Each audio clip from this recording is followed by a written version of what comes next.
Hello दोस्तों, मैं शमी मनवर आप लोगों का वेलकम करता हूं, स्वागत करता हूं आज के इस वीडियो में। हम लोग इस वीडियो में सोलिडेट ऑप्शन को सीखेंगे। आइए सबसे पहले एक्सेल को ओपन कर। ये एक्सेल आपके सामने ओपन हो गया है और एक फाइल बना हुआ, इस फाइल को ओपन।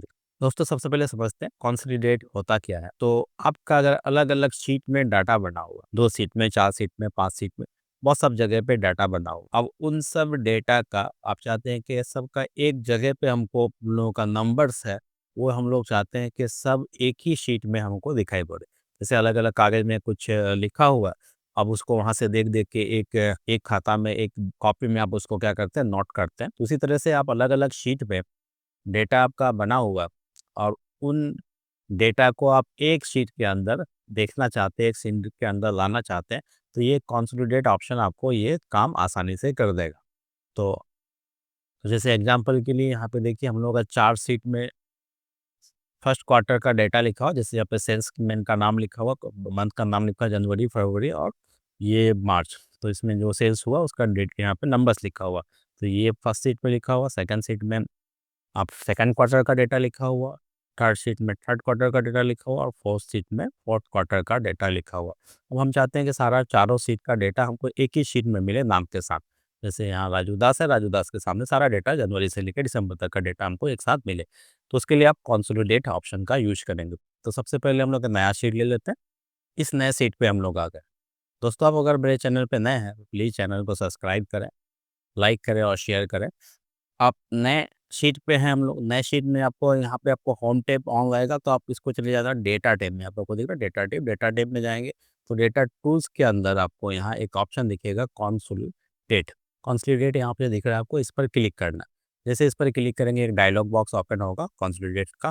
तो इसमें देखिएगा फंक्शन में सम का फंक्शन आपको यहाँ पे रहना चाहिए। आप नहीं सेलेक्ट कर लेंगे, अगर नहीं आ रहा तो यहाँ पे आप सम का फंक्शन आएगा, देना है आपको। इसके बाद यहाँ पे रेफरेंस में आपको इस बटन पे आपको क्लिक करना है। जैसे इस बटन पे क्लिक करेंगे, आपको रेफरेंस लेने के लिए हम लोग शीट 1 पे जाएँगे। अब शीट 1 में क्या रेफरेंस लेंगे?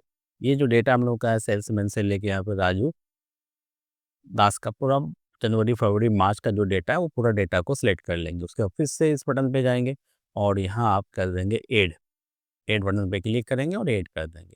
ये शीट 1 ऐड हो गया। इसी तरीके से हम लोग शीट 2 में जाएँगे सेकंड क्वार्टर का डेटा लेने के लिए, तो यहाँ पे हम लोग शीट 2 पे आ गए। अब इसको हम लोग यहाँ से सिलेक्ट कर लेते हैं। जो ऊपर वाला हेडिंग है उसको सिलेक्ट नहीं करेंगे, जिसमें सेकंड क्वार्टर लिखा हो उसके नीचे से पूरा डेटा को सिलेक्ट कर लिए।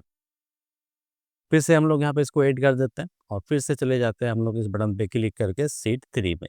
शीट 3 में आने के बाद ये फिर से डेटा को सिलेक्ट कर लेते हैं, जो भी डेटा है उस डेटा को सिलेक्ट कर लेते हैं। फिर से आ जाते हैं यहाँ और इसको ऐड कर लेते हैं।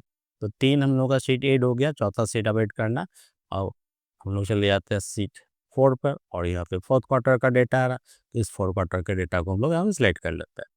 उसके बाद इस बटन पे क्लिक करना, आपको इसको भी ऐड कर देना है। जैसे ऐड करेंगे आप तो चारों शीट, शीट 1, शीट 2, शीट 3 और शीट 4 चारों ऐड हो गया। अब आपको यहाँ पे क्या करना है, यूज़ लेबल्स, लेबल्स में आपको टॉप रो को ऑन रखना है। टॉप ऑन रहने से जो हेडिंग है वो आ जाएगा। फर्स्ट लेफ्ट कॉलम को भी आपको यहाँ पे ऑन रखना है। उसके बाद आप create links, links so from to source data. Link create link करेंगे अगर सोर्स डाटा से, तो आप सोर्स के डेटा में अगर कोई चेंजिंग करेंगे, जैसे आप किसी का नंबर वहाँ पे 3000 लिखा हुआ, आप उसको 4000 करना चाहते हैं, तो जैसे वहाँ पे लिंक क्या हो रहेगा, तो वो मेन डाटा में जैसे ही चेंज होगा, आपका जो कंसोलिडेटेड डेटा है उसमें भी वो चेंजिंग अप्लाई होगा। अगर नहीं रखेंगे तो वो अप्लाई नहीं होगा। तो इसको क्लिक कर देंगे, रख देंगे, उसके बाद यहाँ पे कर देंगे ओके। जैसे ही ओके करेंगे आपका डेटा कंसोलिडेट होके यहाँ आ गया। तो आप देखेंगे इसको थोड़ा सा हम लोग फॉर्मेट कर लेते हैं, बॉर्डर लगा लेते हैं इसमें और यहाँ पे आते हैं बॉर्डर में, इसमें बॉर्डर लगा लेते हैं और ये डेटा थोड़ा-सा इसका, तो ये डेटा हम लोग के पास क्या हो गया, आ गया। तो देखिएगा आप राजू दास का जो जनवरी का, फरवरी का, मार्च का जो सेल्स है, वो सारा सेल्स यहाँ पे हम लोग का आ गया और जो लास्ट है यहाँ पे साइन, उसका जो सेल्स है वो सारा सेल्स आ गया। आप इसमें चेक करना चाहें कि ला साइन का जो दिसंबर का सेल है वो 400 है, तो हम लोग ये 4th वाले सीट में जाते हैं और यहाँ पे देखते हैं 400 उसका यहाँ पे क्या है, सेल है। अगर हम लोग इसमें से कोई चेंजिंग करें, जैसे यहाँ पे हम लोग 400 के बदले में इसको 4000 कर देते हैं, तो जैसे यहाँ पे डाटा को हम लोग चेंज करते हैं। अब हम लोग कैलकुलेटेड शीट में देखेंगे तो देखिए इसका डाटा यहाँ पे अपडेट होकर 4000 हो गया। तो इस तरह से आप अलग-अलग शीट का डाटा एक जगह करना चाहते हैं तो ये कंसोलिडेट ऑप्शन का यूज़ कर सकते हैं। इससे आप थोड़े टाइम, बहुत कम टाइम में आप बहुत सारे डेटा को एक साथ क्या कर सकते हैं, कंसोलिडेट कर सकते हैं। ये काम को आपको जल्दी में कर देगा, बड़ा डाटा को आपको जल्दी में अरेंज करके दे देगा। तो उम्मीद है ये वीडियो आप लोगों को पसंद आया होगा। प्लीज़ मेरे चैनल को सब्सक्राइब करें, लाइक करें और शेयर करें। मिलते हैं नेक्स्ट वीडियो में।